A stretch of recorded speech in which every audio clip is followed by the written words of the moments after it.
Olá, tudo bem? Para essa questão, eu fiz um encadeamento de processos que acontece da mesma forma no sistema pendular, né? Mas eu fiz aqui no sistema massa-mola, tá? Só para a gente entender um pouquinho como é que funcionam as forças.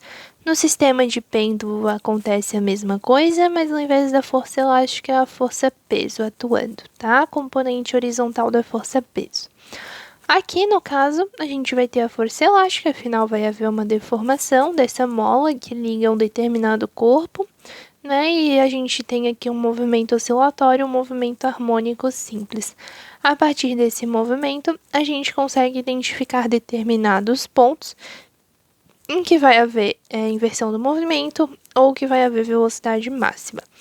Algumas coisas que a gente precisa deixar bem claras antes de começar essa análise, que às vezes a gente esquece conceitos básicos, mas que são eles que fazem a gente entender todo o resto. O primeiro deles é o conceito de equilíbrio. O equilíbrio, ele não é dado por uma velocidade nula, ele não é dado por um deslocamento nulo, ele não é dado por nada disso. O equilíbrio, ele é definido como uma situação, um ponto onde a força resultante e a aceleração desse corpo são nulas, ou seja, tanto a força quanto a aceleração são igual a zero. No caso, pela segunda lei de Newton, a gente sabe que força é igual a massa vezes a aceleração. Por definição, a aceleração é igual à variação da velocidade pela variação do tempo.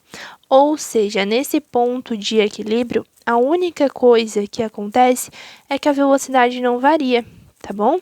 E além disso, a gente sabe que a velocidade é igual à variação do espaço pelo tempo.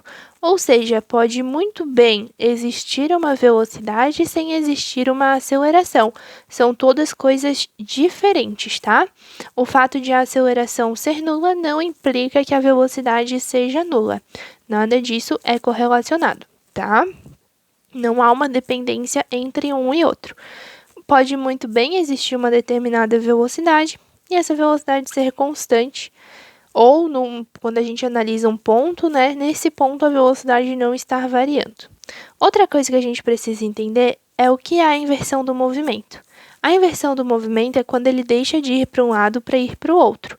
Por exemplo, quando você estava vindo aqui para a direita, no ponto em que você deixa de vir para a direita e passa a ir para a esquerda, daí depois, né, você está indo para a esquerda, no ponto que você deixa de ir para a esquerda para voltar a ir para a direita, isso são os pontos de inversão do movimento.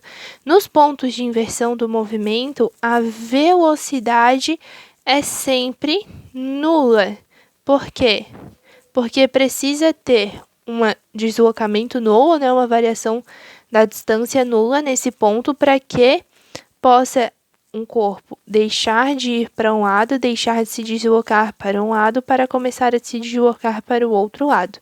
Então, né, ponto de inversão de movimento, a velocidade é sempre nula, seja isso num lançamento vertical, seja isso num movimento harmônico, em qualquer situação em que você tenha inversão do movimento, a velocidade é nula nesse ponto. Isso não implica que a aceleração seja nula. A aceleração pode ser diferente de zero ou a aceleração pode ser zero. Não existe nenhuma relação entre uma coisa e outra. Não há nenhuma obrigação, tá bem? Se existir força nesse ponto, então vai existir aceleração. Outra coisa aqui que a gente precisa esclarecer é que força elástica é igual a K vezes X, ou seja, para que a força elástica exista, é preciso que haja uma deformação dessa mola. É preciso que ela não esteja no seu comprimento natural, que haja ou uma compressão ou um alongamento dessa mola, tá bem? Outra coisa, um outro conceito que é importante a gente já ter introduzido é o conceito em que a gente chama de inércia, tá bem? Nesse conceito de inércia, a gente tem que um corpo, quando ele está em equilíbrio, que é a situação de força resultante igual a zero, tá? Ele tende a permanecer como ele está. Como assim? Se eu tenho uma inércia do repouso, significa que um corpo que estava em repouso e ele tem uma força resultante nula, então ele vai tender a continuar em repouso, ou seja, sozinho, sem a atuação de nenhuma força externa, né? É impossível que ele consiga entrar em movimento, ele tende a permanecer em repouso. Se um corpo chega na situação de equilíbrio com uma dada velocidade, então esse corpo tende a permanecer com esta velocidade, mesma direção, mesmo sentido, mesmo modo, até que uma outra força atue gerando uma aceleração. Tá? Então, são todos conceitos bem importantes para a gente vir a entender como é que funciona o sistema massa-mola. Para que aconteça o movimento, né, é preciso que haja um impulso inicial, ou seja, é preciso que a gente já dê uma deformação ou o pêndulo seja jogado de algum ponto, né, para que ele saia. Então, aqui nesse caso, eu considerei que o nosso primeiro processo ele já começa com uma compressão, como se a gente comprimisse esta mola, tá bem? Como é mola, é comprimida para cá, né? Então, como a força elástica é uma força restauradora, ou seja, ela tem a intenção de retornar a mola ao seu ponto inicial, então ela vai atuar no sentido de tentar alongar essa mola até que chegue no seu comprimento natural, ou seja, essa força elástica vai estar para cá. Se existe uma força elástica para cá, então também vai existir uma aceleração nesse mesmo sentido, tá bem? Então aqui nesse ponto, né, o ponto inicial, o ponto em que essa mola será solta, a gente vai ter uma velocidade igual a zero, né, que ela ainda vai estar em repouso, e vai haver uma deformação com compressão, tá? Então, eu tenho aqui uma velocidade igual a zero e uma aceleração para a direita. Uma aceleração, conforme a gente viu aqui, é a variação da velocidade pela variação do tempo. Ou seja, enquanto existirá essa força elástica, até o momento em que o comprimento natural é atingido, vai haver essa força elástica atuando aqui para a direita e vai haver uma aceleração para a direita. Com essa aceleração para a direita, a velocidade vai variando e, no caso, ela vai aumentando, tá bom? No sentido para a direita. Porque se ela estava zero e ela está sujeita a uma variação, então, a partir dessa aceleração, né, ela vai variando aqui para a direita, variando cada vez mais. Então, ela vai aumentando cada vez mais para a direita. No ponto em que ela atinge a sua deformação nula, ou seja, que o seu x passa a ser zero, então a sua força elástica é zero. Sem deformação, força é igual a zero. Sendo a força igual a zero, a gente tem uma situação de equilíbrio. No equilíbrio, a gente tem a inércia. Na inércia, a gente tem a vontade de um corpo permanecer como ele está. Se aqui ele tem a sua determinada velocidade, então não é porque não vai ter nenhuma força atuando que ele vai deixar de se deslocar.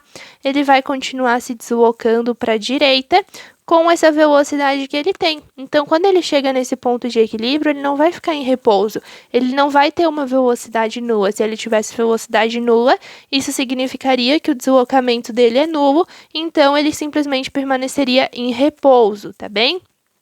Como ele estaria em repouso e sem nenhuma força, então ele ficaria aqui e não aconteceria mais nenhum movimento. Então, aqui na sua velocidade máxima, ele vai continuar a se mover para cá, tá bom? Quando ele continua a se mover para cá, o que vai acontecer? Ele vai começar a esticar essa mola, ele vai começar a puxar essa mola aqui para a direita, afinal, ele está com uma determinada velocidade por inércia vindo aqui para a direita. Então, conforme ele vai esticando esta mola, ele vai deformando ela por esticamento, por alongamento, vai surgir uma força elástica, que é uma força restauradora, para a esquerda, tá bem? Conforme essa força elástica surge para a esquerda, ela vai gerar uma aceleração para a esquerda. Então, eu tinha anteriormente uma velocidade indo para a direita e agora eu tenho uma aceleração indo para a esquerda. Ou seja, a minha variação da velocidade vai ser contrária ao sentido da velocidade que eu tinha. Então, isso vai ser uma desaceleração, porque a aceleração está contrária à velocidade. Ela vai fazer o valor da velocidade diminuir. Então, a partir deste ponto aqui, sem deformação, vai surgindo uma força contrária ao sentido da velocidade. Essa velocidade vai diminuindo porque vai estar sujeita a uma desaceleração, e conforme essa velocidade vai diminuindo até chegar em 0 metros por segundo, tá? Que vai ser o ponto de inversão do movimento. Nesse ponto, a gente vai ter uma força elástica máxima aqui atuando para a esquerda, e com essa força elástica e com a velocidade 0 metros por segundo, vai acontecer a mesma coisa que aconteceu aqui em cima. Essa aceleração vai começar a atuar de forma que essa velocidade vai aumentando agora para a esquerda. A velocidade vai variar para a esquerda. Conforme a velocidade varia para a esquerda, ela vai aumentando no sentido de estar para a esquerda, até que ela atinge novamente o ponto sem deformação, com a sua velocidade máxima. Afinal, ela estava recebendo uma variação, variando cada vez mais, até atingir essa velocidade aqui. No ponto sem deformação, novamente, nós temos a força igual a zero. Se nós temos força igual a zero, nós temos aceleração igual a zero, e nesse ponto exato aqui a velocidade não varia, mas pelo conceito de inércia ela continua a se mover, indo para a esquerda. Conforme ela vai se movendo para a esquerda agora, ela vai voltar a comprimir esta mola. Conforme ela comprime a mola, vai surgindo uma força restauradora para o sentido contrário, então agora a força elástica vai para a direita. Como a velocidade estava para a esquerda e surgiu, velocidade para a esquerda e surgiu uma aceleração para a direita, então novamente essa aceleração está contrária à velocidade, gera uma desaceleração, né, porque ela vai estar se opondo à velocidade, e à medida que ela se opõe a essa velocidade, ela vai diminuindo seu valor até que a velocidade chegue ao valor zero, tá? Então, nesse ponto aqui de velocidade zero, com a deformação por compressão, acontece novamente a inversão do movimento, e daí a gente volta aqui para cima e começa tudo de novo, tá? Então é basicamente assim que funciona um MHS, e é por isso que a velocidade se comporta desse jeito, com esses vários conceitos que a gente viu aqui: aceleração, velocidade, inércia, equilíbrio. Isso tudo conta, né, na nossa análise para a gente entender esses momentos em que a velocidade é máxima, em que a velocidade é nula, em que vai haver inversão do movimento, em que a velocidade vai se comportar aqui por inércia, vai continuar o seu movimento e tudo mais.